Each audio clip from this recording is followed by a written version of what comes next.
নমস্কার, সকলকে আমার চ্যানেলে স্বাগত। আজকে আমরা মারাঠি ভাষার চতুর্থ অধ্যায় নিয়ে আলোচনা করতে চলেছি এবং এই চতুর্থ অধ্যায়ে আমরা দেখব যে কীভাবে পছন্দ ও ইচ্ছা প্রকাশ করা যায় এবং এছাড়াও আমরা সংখ্যা দেখব।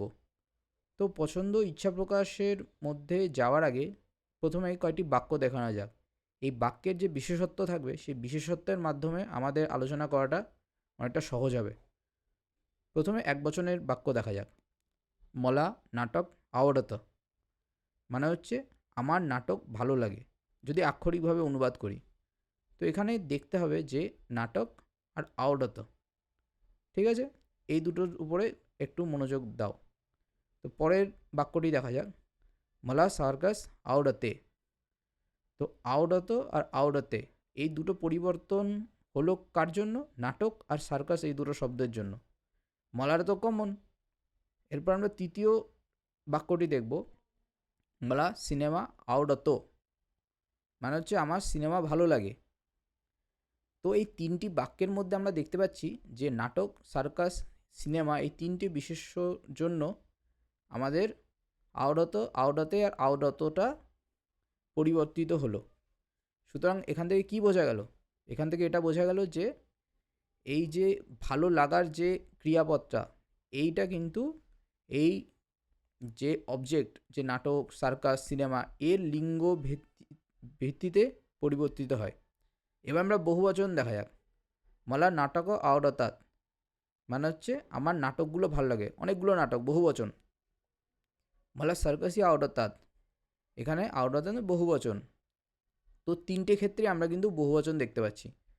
তো আমরা কি দেখলাম যে এক বচনে এর যে ভার্বটা সেটা কিন্তু চেঞ্জ হবে, আর বহুবচনে এর রূপটা কিন্তু অপরিবর্তিত থাকে। তো যে কোনো পুংলিঙ্গ শব্দকে পছন্দ বোঝানোর জন্য, যেমন নাটক এখানে কিন্তু আমাদের ক্লিবলিঙ্গ, পুংলিঙ্গর ক্ষেত্রে কিন্তু সিনেমা কিন্তু এখানে পুংলিঙ্গ, ওই জন্য আওড়াতো। স্ত্রীলিঙ্গ হচ্ছে সার্কাস, ওই জন্য আওড়াতে। আর ক্লিবলিঙ্গ হচ্ছে আওড়াতো, তো ওর জন্য নাটক হচ্ছে ক্লিবলিঙ্গ। তো যখনই আমরা ক্লিবলিঙ্গবাচক শব্দ পছন্দ বোঝাবো তখন আমরা বলবো মলা সার্কাস আওড়াতো, বা মলা সেই বিশেষ্যটি আওড়াতো। স্ত্রীলিঙ্গ শব্দ হলে আওড়াতে, ক্লিবলিঙ্গ হলে আওড়াতো। আর বহু বচনে কিন্তু কোনো পরিবর্তন হয় না, তো এটা মনে রাখতে হবে। এবার আরও এক ধরনের বাক্য দেখা যাক, যেটা হচ্ছে যে আমার ভালো লাগে, তোমার ভালো লাগে। তো এখানে আমরা প্রথম সেন্টেন্সটি দেখব। মালা চাহা আওড়াতো, আমার চা ভালো লাগে। আমালা চাহা আওড়াতো, আমাদের চা ভালো লাগে। তুলা চাহা আওড়াতো, তোমার চা ভালো লাগে বা তোর চা ভালো লাগে। তো এখানে আমরা কি দেখছি যে চাহা আওড়াতো, চাহা আওড়াতো, চাহা আওড়াতো, এটা কিন্তু কোনো পরিবর্তন হচ্ছে না।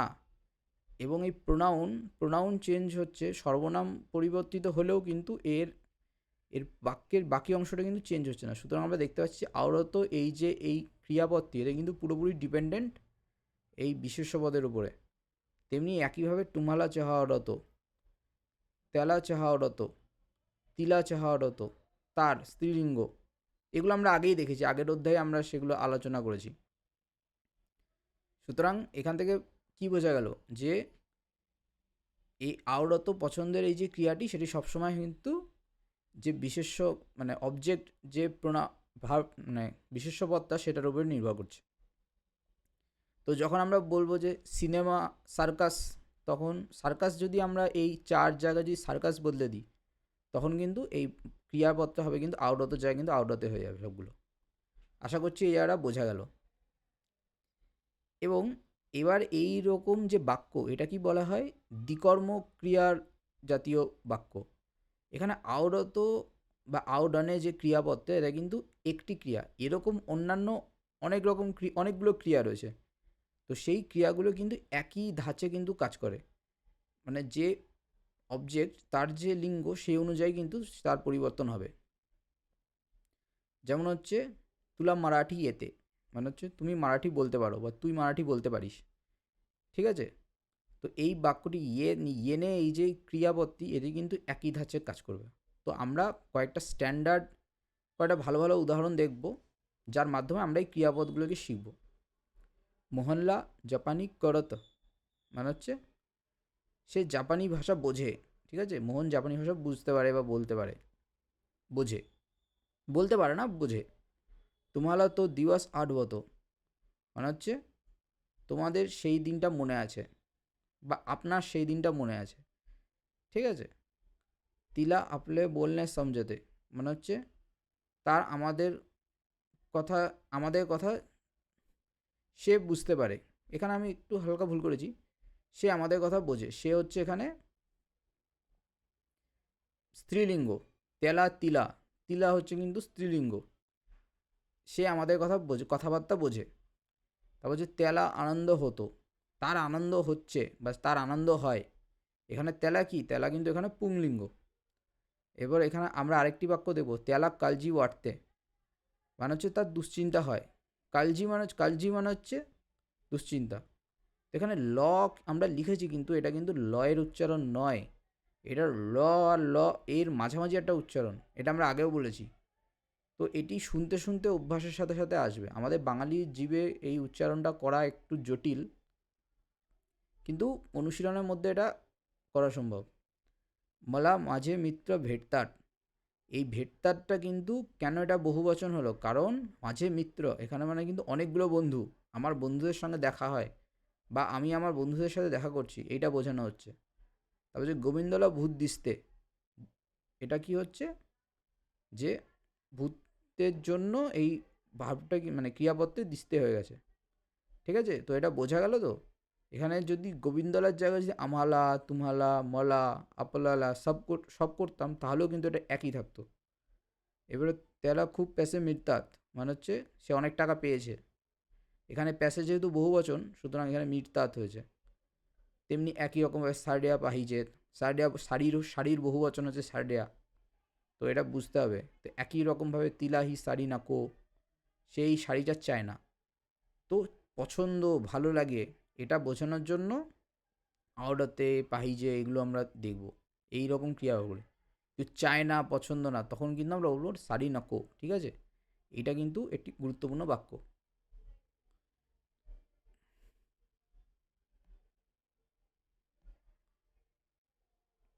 যাই হোক, এরপর আমরা আরেকটি বাক্য দেখছি, সেটা হচ্ছে যে আমারা পার্টি হবি। এই যে হবি যে ক্রিয়াটা, এটি এটি বিশেষ ধরনের ক্রিয়া। তো এটাই আমরা পরে এই লেসনের পরের দিকে আলোচনা করব। তারপর আমরা কফি চালতে, আম্পালিয়ালা কফি চালতে, আমাদের কফি চলে বা হ্যাঁ হ্যাঁ কফি চলবে চলবে। কেউ ধরো আপনাকে জিজ্ঞেস করলো যে কফি চলবে কি, কফি খাবেন কি, তখন আপনি এটা বলবেন হ্যাঁ হ্যাঁ আমাদের কফি চলে বা আমরা কফি খাবো। তেমনই হবে হচ্ছে মলা চাহাত জাস্ত সাকার লাগতে, মানে হচ্ছে আমার চায়ে বেশি চিনি লাগে। জাস্ত মানে কিন্তু বেশি, ঠিক আছে? তো এবার আমরা এখানে একটা ক্রিয়া দেখলাম, সেটা হচ্ছে পাহিজে। এই পাহিজে ক্রিয়াটাকে নিয়ে আমরা একটু বিশেষভাবে আলোচনা করব। এটি একটি বিশেষ অসম্পূর্ণ ক্রিয়া যার অর্থ প্রয়োজন বা দরকার।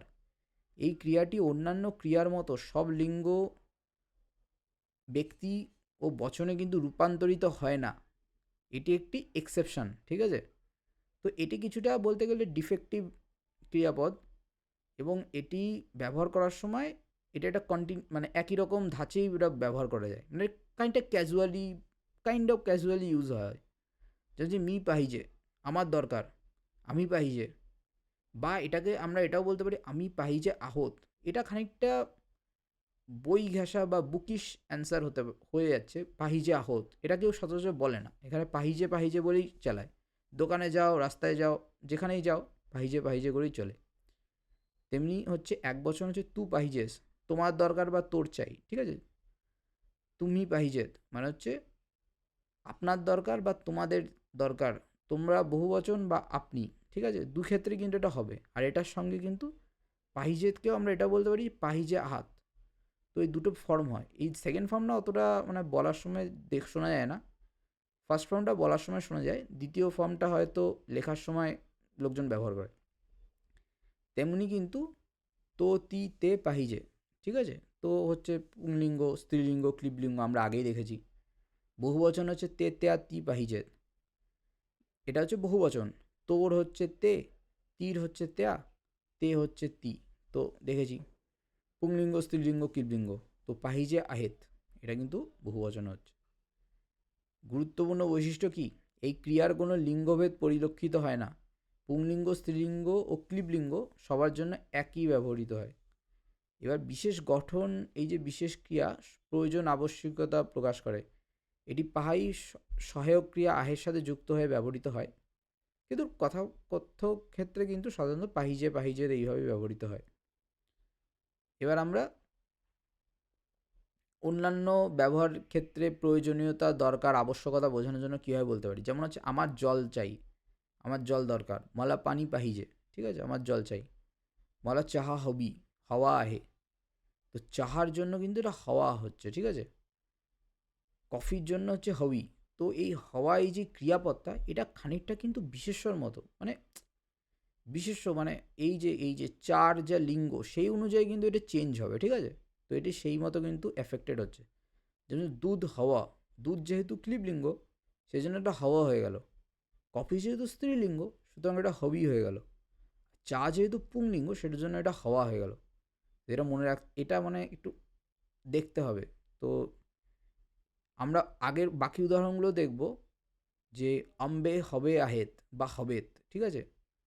আমার আম চাই, আম এখানে বহু বচন, অনেকগুলো আম চাই, ঠিক আছে। বলা চিনচে হব্বে আহেত বা হবেত। এবার এখানে একটা জিনিস লক্ষণীয়, সেটা হচ্ছে যে হবে আহেত কে বলা যায় হবেত, হব্বে আহেত এটাকে কিন্তু হচ্ছে হবেত। এই যে হবে, হবে হচ্ছে পুংলিঙ্গের বহু বচন, তো হবে আর এখানে প্লাস আলাদা করে আহেত, তো এই হবে হব্বেটা যদি আমরা আলাদা করে বলি তখন কিন্তু ও আহেতটা আলাদা করে বসবে, কিন্তু যখন একসাথে জুড়ে যদি বলা হয় তখন এই হবেত হবেত কিন্তু সবগুলোরই সেম। তো চিনচা হব্বে আহেত, তো এখানে হবে হচ্ছে হবেত। তো আন্ডি হবি মানে হচ্ছে আমার ডিম চাই, তো আমার অনেকগুলো ডিম চাই। তেমনি আমরা যদি এবার বলতে চাই যে আমার চাই না, আমার প্রয়োজন নেই, তখন আমরা বলবো কি তু নকোস, ঠিক আছে, নকো আহেস, ঠিক আছে, নকো, আমার তোকে চাই না, তোমাকে চাই না। এবার যদি আমি বলি যে মোলা চাহা কফি দুধ নকো, তখন এই নকোটা কিন্তু চেঞ্জ হচ্ছে না, ঠিক আছে।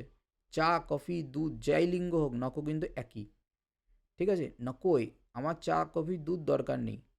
নকোই মানে হচ্ছে এই মুহূর্তে দরকার নেই। ধরো আপনি কোথাও গেলেন, বাইরে গেলেন, আপনাকে জল চাওয়ার কথা বলা হলো, আপনি বললেন যে না না না চাই না চাই না। আর যদি আপনি বলেন যে না না এই মুহূর্তে চাই না, একদমই এখনই চাই না, তখন আপনি বলবেন নকোই। তো দুটো খুব একটা ফারাক নেই, কিন্তু সাধারণত নকোই লোকজন ব্যবহার করে, অনেক ক্ষেত্রে নকোই বলে যখন এই মুহূর্তে চাই না। তো খুব একটা অসুবিধার কিছু নেই এর মধ্যে। তো এরপর হলো হচ্ছে মলা আম্বে চিঞ্চা আন্ডি নাকোত, মানে হচ্ছে নকো আহেত। তো নাকোত এটা কিন্তু বহু বচনে নকোত হয়ে গেল। তো নকো, নকো আহে, নকোত, তো খুব সোজা, ঠিক আছে। আর বহু বচনে নকোয়েত, ঠিক আছে। এবার কিছু ক্রিয়া রয়েছে যেগুলো কিন্তু পরোক্ষ কর্তা নেয় এবং সর্বদা পরোক্ষ কর্তা, যেমন হচ্ছে আমাদের ইংরেজির ক্ষেত্রে ইন্ট্রান্সিটিভ ভার্ব, অকর্মক ক্রিয়া, ঠিক আছে, অকর্মক ক্রিয়ার সঙ্গে এটা কিন্তু মিল খাবে। তো এখানে কি মরাক কর্মত, মরাক কর্মত মানে হচ্ছে আমি ব্যস্ত। তো এখানে দেখা যাচ্ছে যে আমাদের কোনো ডাইরেক্ট অবজেক্ট বা কর্ম নেই, সুতরাং এটা কিন্তু এই ক্রিয়াটি সর্বদা সবসময় কিন্তু থার্ড পার্সন সিঙ্গুলারে ব্যবহৃত হচ্ছে। তো এই যে কর্মত, মর্মরত, উগডত, এখানে উগদত, উগডাতে এইসব কিন্তু কিছু নেই। তো মর্মরত মানে হচ্ছে আমার বমি পাচ্ছে, উগডত মানে হচ্ছে আমার গরম লাগছে। এবার আমাদের ভালো লাগা, প্রয়োজন, এগুলো আমরা দেখেছি। এবার আমরা যদি বলি ইচ্ছা প্রকাশ করতে চাই, ঠিক আছে, আমার কোথাও যেতে হবে, আমার কোথাও যেতে ইচ্ছা করছে, ঠিক আছে, তখন কিন্তু একটু অন্যরকম ধাঁচের হবে। যেমন তেলা বাহের যাইছে আহে, মানে হচ্ছে তাকে তার বাইরে যাওয়ার ইচ্ছা আছে বা সে বাইরে যেতে চাইছে, ঠিক আছে। তেমনই হচ্ছে তেলা তুমচা বরাবর ইয়াইচে আহে, সে তোমার সঙ্গে যেতে ইচ্ছা করছে, সে তোমার সাথে যেতে চায়, ঠিক আছে। তো এখানে আমরা দেখছি যে কোনো প্রত্যক্ষ কর্তা নেই, ঠিক আছে, বাইরে যেতে চায়, তোমার সাথে যেতে চায়। তো ইট ইজ, মানে এখানে দেখা যাচ্ছে যে আমাদের কোনো ডাইরেক্ট অবজেক্ট নেই, ঠিক আছে, কোনো বস্তু ডিরেক্ট অবজেক্ট নেই। মানুষ বা কোনো পার্সন, এটা সবসময় কিন্তু ইনডিরেক্ট অবজেক্ট, এটা আমরা অন্যান্য ইংরেজির বাক্য আলোচনায়ও দেখেছি সবসময়। তো এই ক্ষেত্রে কিন্তু এই যে ক্রিয়াপদটি, এটা কিন্তু সবসময় থার্ড পার্সন সিঙ্গুলার এই নিউট্রাল স্টাইলে হবে, যাইচ, এই ইয়াইচ, এই স্টাইলে হবে, ঠিক আছে। এরপর আমরা যদি দেখি যে প্রত্যক্ষ কর্তা রয়েছে, সে সিনেমা দেখতে চায়, সে সার্কাস দেখতে চায় বা সার্কাস দেখতে ইচ্ছা করছে, তার সার্কাস দেখতে ইচ্ছা করছে, তার সিনেমা দেখতে ইচ্ছা করছে, তখন কী হবে? তাহলে সিনেমা পাহাইচা আহে, এই সিনেমার জন্য কিন্তু এটা পাহাইচা হলো, ঠিক আছে? সার্কাস যেহেতু স্ত্রীলিঙ্গ, সুতরাং এটা কিন্তু পাহাইচি হলো। তো তেলা সার্কাস পাহাইচি আহে, তেমনই নাটকের ক্ষেত্রে কিন্তু পাহাইচা হয়ে গেল। তো এখানে কিন্তু মানে অবজেক্টের জন্য প্রত্যক্ষ কর্তার জন্য কী দেখতে চায়? সিনেমা দেখতে চায়, ঠিক আছে? তো সিনেমা এখানে মেইন। তো এই জন্য কিন্তু এখানে এই পাহাইচা পাহাইচি এগুলো কিন্তু রূপ পাল্টে গেল। তেমনই যদি ভবিষ্যৎকালে যদি বলি, তো आमच्याकडे पाहुणे यायचे आहेत, মানে হচ্ছে আমাদের কাছে বাড়িতে অতিথিরা আসবে। তো সেই ক্ষেত্রেও আমরা এরকম মানে এই সেন্টেন্সগুলো ব্যবহার করি। তো এখানে আমরা কী দেখতে পাচ্ছি যে আহে আহে এটা কিন্তু কমন। আর এই যে যেটা যেতে চায়, করতে চায়, তখন কিন্তু ইয়া ইচ্ছে এই টাইপের ফর্মগুলো কিন্তু পহায় চাহে, পহাই চাহে। তো যখনই রাস্তায় যখন আপনি শুনবেন যে আমার কোথাও যেতে ইচ্ছা করছে, কোথাও যেতে হবে, তখন কিন্তু আপনি এই ধাঁচের স্ট্রাকচার শুনতে পারবেন।